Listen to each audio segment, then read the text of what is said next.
et qui existait dans les traités de médecine empirique. Eh bien, l'artémisinine, principe actif de cette plante, le Qinghao, est aussi un antipaludique important qui agit notamment sur les formes résistantes de Plasmodium à la chloroquine, cette substance. Quelques mots des substances anti-sida.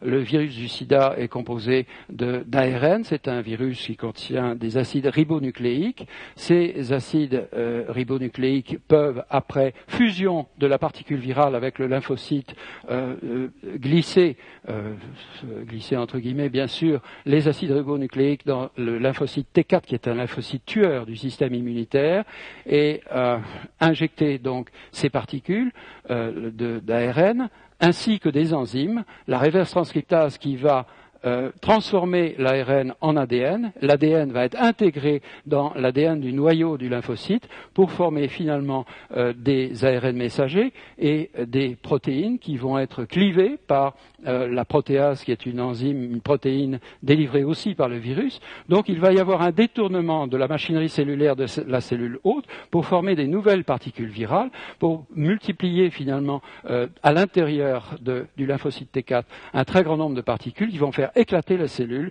et disséminer le sida. Eh bien, on connaît peu de substances capables d'agir sur ces mécanismes. Néanmoins, on peut agir soit sur la fusion entre le virus et le lymphocyte T4, on peut agir aussi sur les enzymes qui sont nécessaires pour la réplication et le détournement de la machinerie cellulaire par la particule virale.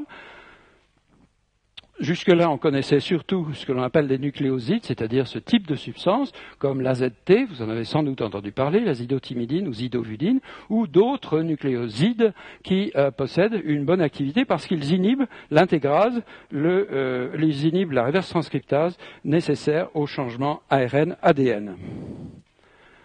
Alors, une autre plante qui contient une substance qui est actuellement en développement, en études cliniques, c'est la substance qui s'appelle calanolide A, substance elle-même avec l'inophyllum, que l'on a découvert parce que des extraits d'escargots possédaient une bonne activité antivirale expérimentale, mais malheureusement contenaient trop peu de substances. Les chercheurs de terrain ont eu l'idée de voir de quelle plante se nourrissait l'escargot, et ils ont vu qu'il se nourrissait préférentiellement d'une plante qui s'appelle Calophyllum, et on a découvert dans ce Calophyllum qui pousse dans l'état du Sarawak, dans le nord Bornéo, on a découvert effectivement une grande quantité de cette substance, le calanolide A. Eh bien, ce calanolide A possède un effet protecteur sur les cellules qui l'infectent, contre, un effet protecteur de l'infection par le virus HIV, le virus de l'immunodéficience humaine. Il est actif sur les souches de virus qui sont résistantes au traitement par l'azidothymidine, parce qu'il agit sur la fusion cellulaire et aussi par inhibition de la reverse transcriptase. Alors je passe rapidement, je crois que j'ai plus que quelques instants, sur aussi les recherches marines, parce qu'on s'est beaucoup intéressé aux invertébrés marins, notamment en Nouvelle-Calédonie, dans le lagon de Nouvelle-Calédonie qui a une relativement faible profondeur. Il y a une très grande richesse en invertébrés marins, et on a pendant une vingtaine d'années recherché, grâce à ce bateau, pour les plongeurs, on a recherché un certain nombre d'organismes marins, notamment cette éponge qui s'appelle Simbastella Cantarella, parce que un extrait de cette éponge possédait une bonne activité antitumorale in vitro, mais aussi in vivo sur tumeurs greffées, parce qu'elle contenait en fait une substance qu'on a appelée la gyroline, pour rappeler l'aspect de gyrole de l'éponge, et que cette substance était inhibiteur de la synthèse protéique au ribosome. Malheureusement, cette substance est toxique pour le foie. Autrement dit, vous mourrez guéri, ce qui n'est pas l'idéal. Alors, on en arrive à la conclusion, simplement pour souligner quelques faits, que la nature est une source inépuisable de molécules que nous ne savons pas inventer, mais que nous pouvons, comme chimistes, prendre pour pouvoir, de la même façon que le serrurier invente la clé qui va ouvrir la serrure, nous recherchons la clé qui va agir sur tel ou tel récepteur impliqué dans telle ou telle maladie. Toutes les informations disponibles sont utilisables pour guider le choix du chercheur de terrain. c'est en fait la pratique des essais biologiques qui sont difficiles à pratiquer, mais qui couvrent un champ large, qui vont permettre de choisir parmi la biodiversité importante des espèces végétales ou animales, telle ou telle plante, tel ou tel organisme marin qui serait intéressant. Un point très important, la biodiversité, c'est un grand mot, c'est-à-dire c'est au fond la grande collection de patrimoines génétiques différents qui existent dans la nature, notamment dans les forêts que l'on appelle primaires, les forêts qui n'ont pas repoussé, qui ne sont pas secondarisées. C'est cette biodiversité qui est menacée. Chaque jour, des milliers, des dizaines de milliers d'espèces disparaissent irrémédiablement, parce qu'on ne les laissera jamais repousser.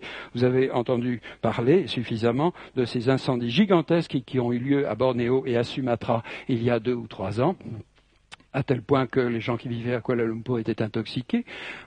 Les exploitations minières, par exemple en Nouvelle-Calédonie, l'exploitation du nickel à ciel ouvert a amené des destructions considérables de zones forestières. Il y a aussi les programmes de transmigration humaine, par exemple de l'île de Java vers l'île de Sumatra, l'île de Java qui est surpeuplée et qui est dominée par un volcan dangereux. Aussi, on a transformé de la forêt à Sumatra en plaine aride. Alors, il doit y avoir une unité entre les laboratoires publics et l'industrie pharmaceutique pour mettre en commun finalement des moyens pour concourir à l'amélioration de la santé humaine. Voilà, je vous remercie de votre attention.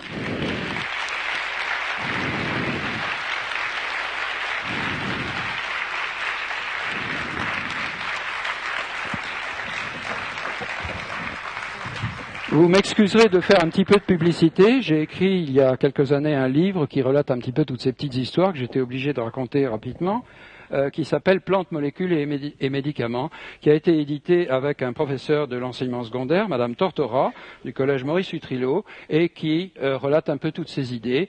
L'éditeur, c'est Nathan et CNRS Éditions. Voilà, nous allons passer aux questions. Là. Merci. Je suis là. Je voulais vous demander d'une part, qu'est-ce qui justifie justement la synthétisation d'une molécule naturelle? Est-ce que c'est pour protéger justement le patrimoine de la plante, ou est-ce que c'est pour lui donner une visée thérapeutique différente? Première question, si je peux me permettre. Et deuxièmement, à savoir, donc, on va procéder à la récolte de la plante, l'analyser, en faire des essais cliniques, et alors décider si effectivement c'est valable pour guérir une maladie ou autre. C'est ça? Oui, c'est ce que j'ai dit. Mais alors, pour la première partie de votre question, on recherche sur les plantes parce que les plantes contiennent des molécules dont nous n'avons pas idée. Nous ne pouvons pas faire leur synthèse puisque nous ne savons pas, en face d'une maladie qui implique des récepteurs protéiques par exemple, nous ne savons pas quelle clé va pouvoir ouvrir la serrure. Par contre, on sait que les plantes synthétisent des outils, des substances petites généralement, ce qu'on appelle des métabolites secondaires, qui sont capables d'agir sur ces protéines. Bien.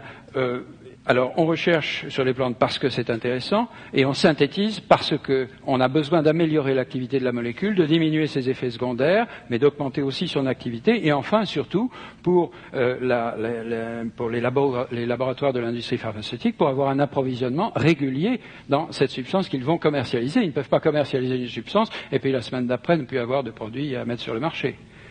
Donc, c'est aussi pour ça qu'on fait la synthèse, ou l'hémisynthèse. Oui, monsieur là-haut.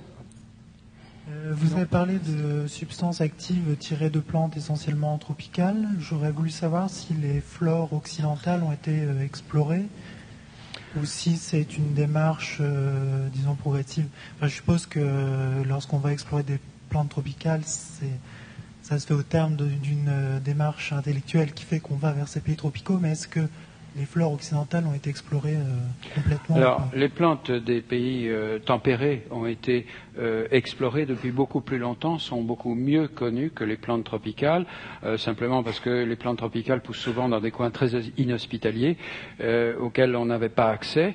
Le taxus dont j'ai parlé, c'est une plante de pays tempérés. Il y en a en France, il y en a à Paris, il y en a dans les parcs parisiens. Donc on travaille aussi sur les plantes de pays tempérés, il y a aussi des choses à découvrir, mais si vous voulez, si vous comparez entre par exemple Madagascar et la France, en France il y a 8% d'endémisme, c'est-à-dire que 8% des plantes qui poussent en France sont particulières à la France. Sinon, toutes les autres, vous les retrouvez un peu partout dans tous les pays européens. Par exemple, l'if pousse aussi bien en Allemagne qu'en Belgique, en Suisse, pousse également en France. Si vous prenez Madagascar, ou vous prenez la Nouvelle-Calédonie, un petit coin isolé du sud du Pacifique, eh bien, entre 80 et 90% des plantes qui y poussent ne poussent que dans ces îles grandes ou petites. Et même à l'intérieur de ces îles, il y a ce qu'on appelle des micro-endémies, c'est-à-dire que dans une zone déterminée, dans une vallée déterminée, vous trouvez une plante, vous ne la trouvez nulle part ailleurs. Donc c'est vrai que la richesse étant beaucoup plus grande, les plantes étant beaucoup moins connues, c'est surtout vers les pays tropicaux que l'on se dirige, parce qu'on a l'espoir toujours, en améliorant, en puisant dans cette biodiversité de la nature, qui est plus importante dans ces pays que dans les pays tempérés, on a l'espoir de pouvoir trouver de nouveaux médicaments. Et on en a bien besoin. Oui, monsieur en gauche. Je suis ici. Oui. Est-ce qu'on connaît le rôle de ces molécules médicamenteuses dans la plante elle-même? Elles servent à quoi dans la plante? Alors c'est une excellente question. On n'en sait absolument rien, monsieur. On a dit beaucoup de choses, on a dit tout et rien.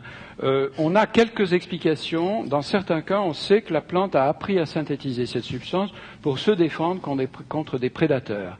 Des prédateurs qui peuvent être des maladies, des microbes, qui peuvent être des champignons. Les plantes sont aussi attaquées, comme nous, par des bactéries, etc. Il y a des substances très antibactériennes. Mais il y a aussi des substances qui sont utilisées comme substances d'attraction. Par exemple, les papillons qui butinent certaines fleurs utilisent les substances qu'ils pompent, les transforment et les utilisent comme phéromones sexuels d'accouplement avec les femelles, par exemple. Bon, à quoi ça sert exactement? On n'en sait rien. Il y a quelque chose de curieux. Certaines plantes synthétisent quelquefois des substances qui vont... on ne sait pas du tout à quoi elles servent dans la plante, mais elles vont agir sur des récepteurs chez l'homme et ces récepteurs existent chez l'homme parce qu'il existe des hormones endogènes à l'homme. Je vais vous dire un exemple après pour préciser ça. Elles servent à l'homme après, par exemple la morphine qui est fabriquée par le pavot à opium. Eh bien, la morphine agit sur les récepteurs de la douleur. C'est un analgésique puissant. La morphine agit sur ces récepteurs, mais en fait, ces récepteurs sont chez l'homme parce que nous avons, nous aussi, des hormones synthétisées par notre cerveau, qu'on appelle les endorphines, qui sont capables d'agir sur ces mêmes récepteurs. Pourquoi le pavot synthétise-t-il une substance qui est capable d'agir sur un récepteur qui existe chez l'homme? Alors, vous pouvez y voir une finalité, c'est là exprès pour ça, parce que c'est fait pour servir l'homme, ou vous pouvez y voir aussi peut-être le fait qu'à l'origine, dans ce qu'on appelle la soupe prébiotique, à l'origine de la vie, à l'origine des premières bactéries, dont nous sommes tous issus ici, à l'origine, il y avait des séquences d'ADN. Ces séquences d'ADN, chez le végétal, ont soit servi à la synthèse de récepteurs, c'est-à-dire les substances sur lesquelles cette molécule va agir, soit ont synthétisé des enzymes nécessaires à la synthèse, par exemple, de la morphine chez le végétal. Et chez l'animal, la même séquence va donner des récepteurs. Ces récepteurs, ce sont des protéines. Il y a une similitude. Nous savons que nos ADN ce sont des copies pour 40 ou 50% des ADN végétaux ou des ADN bactériens. À l'origine, il y a eu une chaîne qui s'est splittée, qui s'est partagée vers les organismes végétaux, vers les organismes animaux. Mais ça, c'est une pure hypothèse de ma part. Vous ne la trouvez nulle part écrite. J'en sais rien, nous n'avons pas de preuves. Si on passe par les plantes, ça suppose, vous l'avez plus ou moins dit, qu'on ignore la façon, au cours de l'évolution, que la plante a acquis ses propriétés. Est-ce que quand même, vous essayez de voir, par les connaissances, soit sur l'ontogénèse, soit sur la phylogénèse, comment elle a acquis précisément ses propriétés? Bien, c'est ce que font des gens qui s'appellent les chimistes écologistes, ou qui font de l'écologie chimique, c'est-à-dire la plante dans son environnement. Pourquoi la plante est-elle une usine chimique capable de synthétiser ces substances? C'est une démarche qui est extrêmement peu développée, malheureusement, en France. Parce que Elles nécessitent un financement, on en revient à des questions bassement matérielles, mais qui ont leur importance aussi. Je dirais qu'un industriel qui développe un médicament n'est vraiment pas passionné par ce genre de choses qu'il juge un peu du domaine de la poésie. Et pourtant, c'est quand même très important, parce que ça peut aussi conduire finalement à des découvertes. Vous voyez, par exemple, ce que nous avons fait. On a dit à un moment que nous étions un peu des poètes quand on s'est intéressé à la biogénèse du taxol dans les plantes. Eh bien, les Américains, qui avaient quand même beaucoup de longueur d'avance par rapport à nous, n'ont pas recherché ce qu'il y avait dans les feuilles. Nous avons eu l'idée de chercher dans la plante s'il y avait d'autres précurseurs. Nous avons trouvé ces précurseurs et nous avons pris des brevets sur un dérivé que les Américains n'avaient pas vu. Ce que je veux dire, c'est que cette recherche qui peut paraître un peu poétique à certains moments, qui s'intéresse à des disciplines qui ne sont pas immédiatement appliquées, peuvent être extrêmement riches pour le développement scientifique et finalement avoir des applications au bout du compte. Je suis lourd. Dans la diapo de tout à l'heure, il y avait marqué non à la petite cellule. Ça veut dire quoi, ça, s'il vous plaît? Non. C'est une variété de cancers. Alors là, ne me posez pas ce genre de questions je ne suis pas cancérologiste, ça s'appelle le cancer du poumon non à petites cellules. Non-small cell lung cancer. Voilà. Et monsieur là-haut. Oui. Concernant les relations structure-activité, on sait que la plupart des substances actives de médicaments sont des mélanges d'isomères optiques de la molécule considérée. Or, on sait aussi depuis le célèbre cas de la thalidomide que dans ces mélanges d'isomères optiques qu'on appelle des énantiomères, un seul généralement est actif.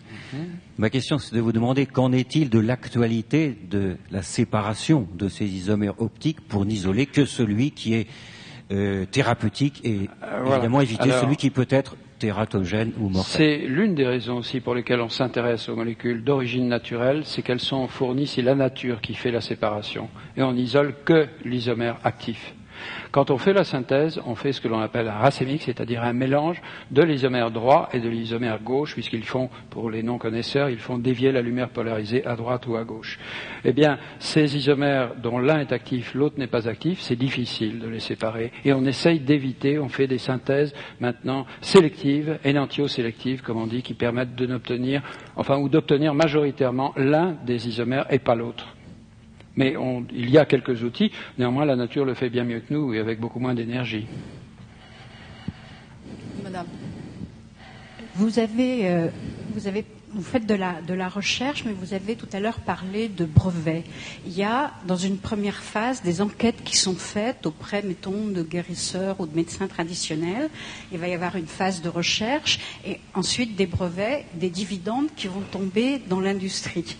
Bon, comment est-ce qu'une partie de ces dividendes pourrait revenir aux pays d'origine et aux personnes qui, les premières, ont peut-être mis en évidence les plantes, si ce n'est les molécules? Alors, c'est une question qui est posée par les ethnologues, évidemment, que je comprends parfaitement.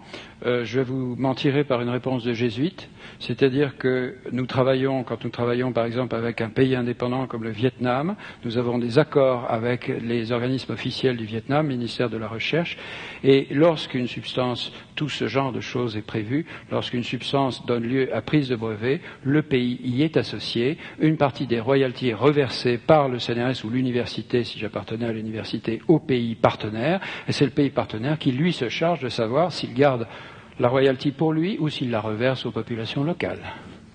Mais ce n'est pas notre boulot de nous mêler de ce genre de choses. Oui, monsieur. La semaine dernière, c'est tenu au salon de MEDEC, là. Les médicaments de demain se trouvent au fond des mers. Il donne des exemples de polysaccharides comme médicaments anti-rhumatisme. Puis un autre exemple, fluidifiant de sang, commercialisé par le laboratoire Pierre Fabre, de l'huile de poisson particulier appelé le manadin. Et puis et un autre oméga 3 pour les médicaments. Est-ce que vous êtes au courant? Vous pouvez parler un petit peu des médicaments de demain qui se trouvent au fond de la mer? Des médicaments de la mer, vous parlez oui, là? Voilà. Oui. Alors écoutez, les médicaments de la mer, c'est un titre très médiatique. En fait, on a nous-mêmes pensé, de la même façon que nos grands collègues, nos grands frères américains, japonais et autres, qu'on pourrait avoir des ressources intéressantes dans le domaine du médicament. Je dois dire que nous avons travaillé longtemps en Nouvelle-Calédonie, que ça a été un peu décevant. Les Australiens avaient énormément travaillé aussi en liaison avec les Américains.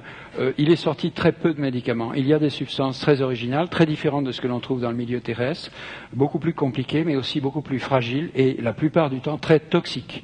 Donc le rapport entre la dose curative et la dose toxique est tel qu'on ne peut pas utiliser ces substances pour soigner. Alors, il y a des substances, des polysaccharides isolés à partir des algues, c'est ce qui donne les dentifrices, les excipients utilisés un peu partout en agroalimentaire. Il y a des polysaccharides comme l'héparine, qui sont évidemment des fluidifiants, on peut même dire des anticoagulants. Il y a quelques substances, mais il y en a très peu. Finalement, il n'y a pas, en tout cas, de grands antitumoraux. Nous-mêmes, vous voyez, j'avais parlé de la gyroline. La gyroline a suscité beaucoup d'espoir. Nous avons beaucoup travaillé dessus, en liaison avec une industrie pharmaceutique. Malheureusement, c'est aperçu qu'il y avait une forte toxicité. C'est souvent le cas. Oui, monsieur à droite. Là. Quelle est l'importance des plantations de ginkgo biloba dans le monde? L'importance, ça, je n'en sais rien du tout. Je peux absolument pas vous dire. C'est pas une plante qui est, on la trouve dans certains parcs en France. L'importance des molécules qu'il y a dedans, je ne sais pas. C'est pas une grande plante. C'est une plante sur laquelle on a beaucoup travaillé. Ça n'est pas une plante. C'est une plante qui est commercialisée. Il y a certaines formes pharmaceutiques. Je ne suis pas absolument convaincu de l'activité, de l'importance de cette plante. Mais ce n'est pas vraiment mon domaine non plus. Je connais surtout les plantes antitumorales quand même. Oui, madame là-haut. Oui, moi je voudrais situer la frontière entre la chimie des plantes dont vous avez parlé et puis la phytothérapie familiale. Parce qu'entre les médicaments et les tisanes, on développe actuellement toutes sortes de produits comme les phytoestrogènes, les phytostérols et les cytines de soja qui ne sont pas reconnus comme médicaments, vendus comme nutriments. Et j'aimerais savoir sur quels critères on estime qu'ils valent la peine d'être pris au sérieux. Écoutez, le critère, c'est simplement que l'on peut vérifier par un essai en laboratoire qu'il y a effectivement une activité, soit sur des cultures de cellules, soit des essais sur animaux. Alors, qui décide si c'est un médicament, si ce n'est pas un médicament? Ce sont évidemment des commissions de spécialistes du ministère de la Santé. Il ne m'appartient pas vraiment de juger s'ils ont raison de décider que la lécithine n'est pas un médicament ou pas. Je n'en sais rien, je ne peux pas vous dire. La phytothérapie, il ne faut pas non plus... Moi, j'ai voulu parler de phytochimie, de la chimie des plantes, parce que ce qui m'intéresse, c'est la substance qui est responsable de l'activité de l'extrait de plante. Mais utiliser la plante telle qu'elle en disant... excusez-moi de la vulgarité du propos, mais sainte plante, priez pour nous, je ne suis pas du tout d'accord. Il faut démontrer que la plante, effectivement, a une réelle activité, qu'on a pu isoler un médicament à partir de cette plante. Toutes les autres, on abuse aussi un petit peu de la crédulité des gens et on cherche à leur vendre, parce qu'il faut bien toujours vendre, hein, on est dans le règne du commerce, il faut vendre, mais il faut vendre avec quand même un certain sérieux scientifique. C'est ce que j'ai essayé de faire ce soir. Je ne vous ai pas parlé des petites plantes, parce que les petites plantes peuvent avoir un intérêt, mais il faut d'abord qu'il y ait un travail de recherche derrière. Oui, monsieur, une dernière question. Je voudrais savoir votre position. Je reviens à la question de madame, la suite. En tant qu'être humain, c'est-à-dire en tant que personne et en tant que chercheur, qu'est-ce que vous pensez des pratiques de Monsanto qui s'octroient, je dirais, un patrimoine humain mondial et qui se l'approprie selon les brevets? Je ne sais pas si vous êtes au courant de ces méthodes. Pas du tout, monsieur. Tant pis, il y a eu un documentaire sur Envoyé spécial concernant les... Il y a tellement de choses à la télé, vous savez. Non. Ça, c'est des pratiques de Monsanto à propos des plantes. Je ne suis pas vraiment au courant, non. Okay, je connais le maïs hybride, mais c'est tout ce que je connais de Monsanto. Voilà, nous vous remercions.